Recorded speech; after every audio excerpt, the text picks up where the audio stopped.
Hey, it's Timmy O'Neill. We're live from OR. It is Summer Market 2013, and we're here with John Huston. John, how are you? Doing great. Good to be see you. here. Thanks for having me on. John, you are a polar explorer. It was in, what year was it rather, that when you did the polar expedition, 55 days, To the North first unassisted American expedition? Yeah, my partner and I, Tyler Fish, skied to the North Pole from Canada in 2009. The first Americans to go unsupported. It's about a 500-mile journey. It took us 55 days. We had 60 below temperatures, and we didn't take a single day off the whole time. So every morning you're waking up and perhaps there's blowing winds, extreme temperatures, very cold, lots of snow. How do you get out of bed with that? Or don't you just like want to zip in and be like, maybe we'll just take the day off, or I'm going to snuggle in a little bit longer? No. Yeah, you get yourself into what I call powerful routines, and you just keep taking those steps every single day. You don't think about, oh, it's too hard, or I don't want to do this. You just keep connecting the dots. Did you have goals set for yourself as far as mileage or distance? We didn't have mileage goals. That just depends on the friction of the snow, how heavy the sleds are, and the ice conditions. I mean, it can be absolute rubble. Yeah. So very difficult to get through. You might go a mile in an 8-hour travel day.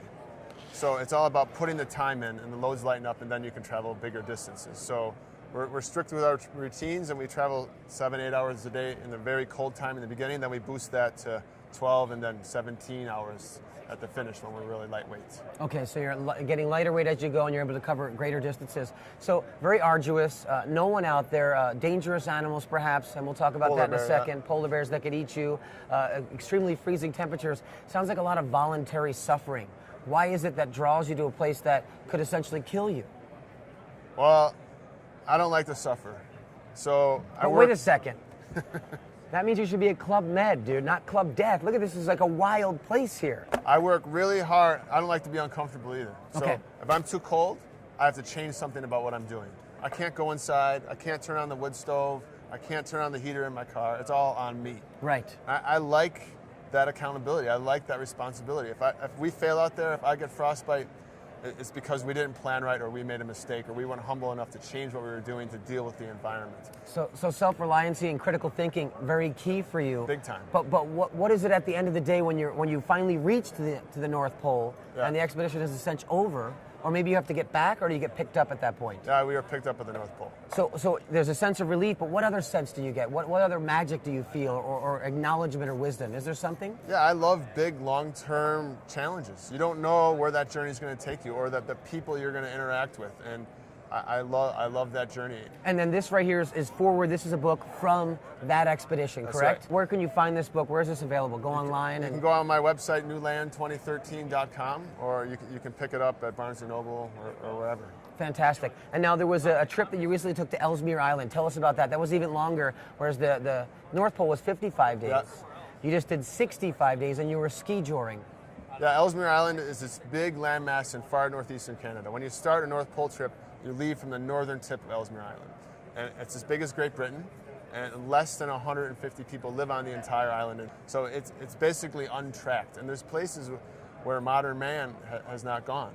It's kind of one of the most beautiful and remote places in the Arctic, and it's full of wildlife. We were on the ice for 65 days making a documentary for Norwegian television, and we were really in one of the Earth's truly wild regions. It was a really special experience. So with that amount of isolation, and you're dealing with these same, I believe there were 3 other individuals on Ellesmere with you, are you finding yourself in your tent not wanting to have the same conversation with that individual, or is there an internal dialogue? How do you deal with that isolation? You're with the same teammates on the trip. That's your kind of pod. You're moving through the region, and you're in the tent, and that's when you can get kind of claustrophobic and that sort of thing. But when you're skiing, in this case ski drawing, we had a sled dog and one man pulling a sled in tandem.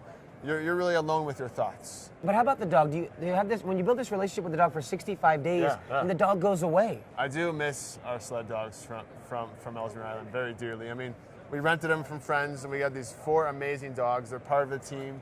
They know they're working. They know it's a challenge. They joke around and have fun just like we do. And they enjoy the trip maybe more than we do as well. I mean, they're a special part of the team. And the dogs have this awesome workaholic energy. They're super fun. At the same time, they take pressure off the team. Like you were talking about the social dynamics. Like when you have dogs out there, things are less tense. You can talk about the dogs, you can joke around with your teammates about the dogs, give them nicknames, sing to them, whatever. You're not just focused on the insular team. And then you also associate yourself with philanthropic groups or groups that do social work. What would be some of those groups? Who did you partner with for the polar expedition to the North Pole? Yeah, we partnered with Caring Bridge. Caring Bridge is a Minnesota nonprofit. It's the biggest .org in the world. It's kind of like a Facebook site for people who have health crises. So, you know, if someone has cancer or a car accident, they can have a Caring Bridge page that's private, and their loved ones and their friends network can read their story and send them positive notes and that sort of thing. And the reason we partner with Caring Bridge is it gets at the mental side to these massive life challenges, and that's what polar expeditions really are to me, is a big mental challenge, and that was the connection. And then how about for the Ellesmere? Did you partner with another organization? Yeah, for Ellesmere we worked with the Chicago Voyagers, a small nonprofit. It's like a miniature big city mountaineers in Chicago. It takes inner city youth to the Boundary Waters for canoe trips and backpacking and sets them up with mentorship and that sort of thing. Otherwise they wouldn't have the opportunity. Well, it sounds like you do spend a lot of time outdoors and not necessarily conventionally working. So you must have some strong partnerships within this room at the outdoor industry. That's Who right. do you work with? Yeah, Bergens of Norway is my primary sponsor. Bergens of Norway has been making technical equipment for mountaineers and polar explorers since 1908.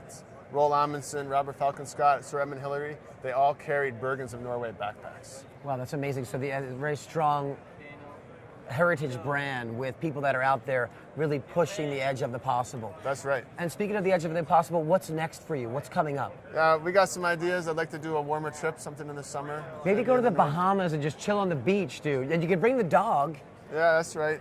The dog wouldn't do so well in the heat, neither would I. So as far as individuals out there who look at John Huston and say, wow, here's an individual who's really cut a unique swath in the world and is doing making his way through it. Yeah. What would your advice be for somebody who wants to explore what you're doing and take advantage of this wide world we live in? Yeah, I think make a long-term plan, make steps to achieve that plan, and then go for it. And go to your strong points of your character, and you'll be successful. Awesome. Well, John Huston, a pleasure to speak with you. Thank you. Thanks for being on Live with OR with Timmy O'Neill.